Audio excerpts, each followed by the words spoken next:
Bulungi oleta mukwano. Buli fine, sibulinaako buzibu yadde.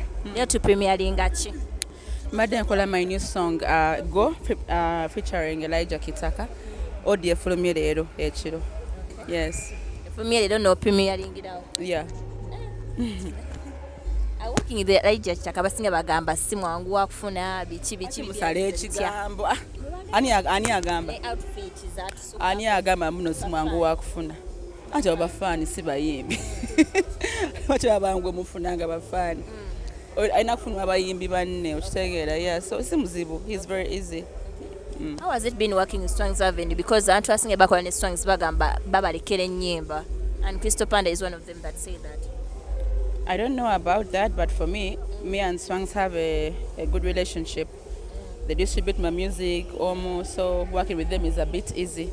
If I want something, we just sit down on the table and discuss something. So we easily do things because it's business. Okay. Tebakulekera nga abalabe bagamba nti bakola ennyimba bo babalekera ne bazizanako. Ate n'okulekera endongo eri bandongo yo. As long as gwe teweerekera, that means wali abakulekedde. Yeah. Okay. Sharing bills. Bills? Audio and video. Yeah, we share bills, everything. And no, we are business partners. I'm a business person, they are business people. If I bring business on the table, we discuss and we go for business. Okay. So, abakaba babera tebali qualified to be given that offer that you're always given? Teba offer. I don't think it's an offer, it's a business deal. It's a business opportunity. It's not an offer. We discuss business. And if this music is business. Sibya anya kumanyi oba anya kuyamba ko batutese tutya oba okay, olumu is anya kumanyi, but most times it's about business. Okay. Yes. Okay. Atuveko kweno business today ko kiro oli mchala antwabeko ali alone lero video ngetambulanga lo muyimbi omu yadda yimba bafane bamukwatako n'abawabo binnyo. But what's your take upon that? Winnie bet someone. What's your take upon that? Bafani banti babakwatako nnyo n'ebiteetagisa. Man, I don't know. I have nothing to say about that. Blomu anegeja isamba fani be and sija kwogera muntu yenna ne fan base ye.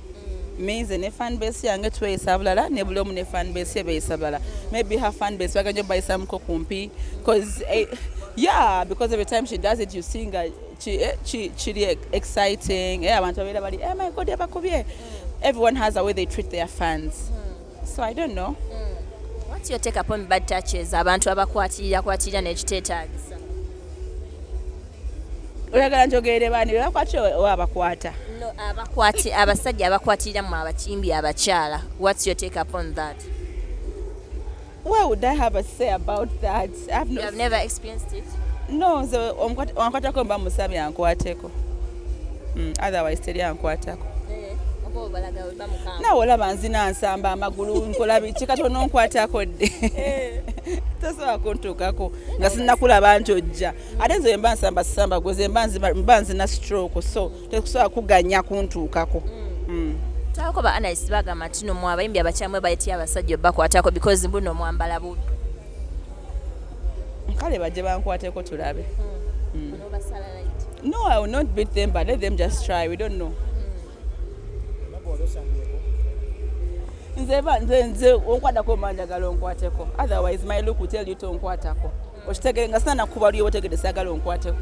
Yes. Okay. Atutunulire ali alone waliwo twabyeba analyst n'abantu bava bagamba nti n'abayimbi ennaku zino muli ku distributing new battles and fights ne you're not promoting your music. What's your take upon that? Mabembe ennaku zombadde mbeera nnyo okulabya Bruno naye abantu bagamba kyemukola si kituufu. I think we are here to premiere a new song today. Sibadde kuna kibuuzi in between the performance. Nyina wenyumiriza ku mboozi. So I don't think kyebogera kituufu. Yes. No, the live conversations that you guys have, eringa unique, moving abegata ne bagamba use it badly online. Man, I don't know. Sija kogera industry yonna. Kwa semana bigenda maso mu industry. Maybe live kunze mugera ko zibimanyi kuba I don't know how, when and how they take. It's rare for me to be on TikTok. Ndo awo nyo kwera kuti I'm always on my business. I'm always with my kid doing this and that. I don't know a thing about the industry. So ajogerera.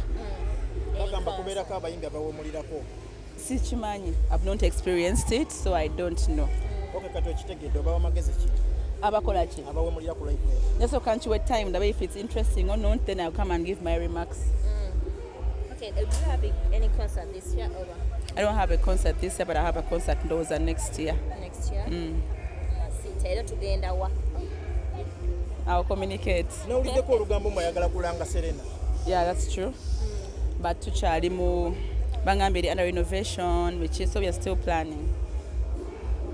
What was Lugogo? Sega soka Lugogo, ina soka Serena. I know my fan base and I'm doing this for a cause. It's going to be a woman empowerment kind of thing. So I don't know. I don't think we can pass our message in a very big audience. Nyagala we are come and sit down and understand what we are doing. It's going to be more educative and all that. So Nyagala audience get very attentive. How is King? King ali fine. Taina buziwa kuza agenda kusomera encha for the first time. Atandika. Abatu muzeeko. Muzeeko. Sure. Sigena muzaako.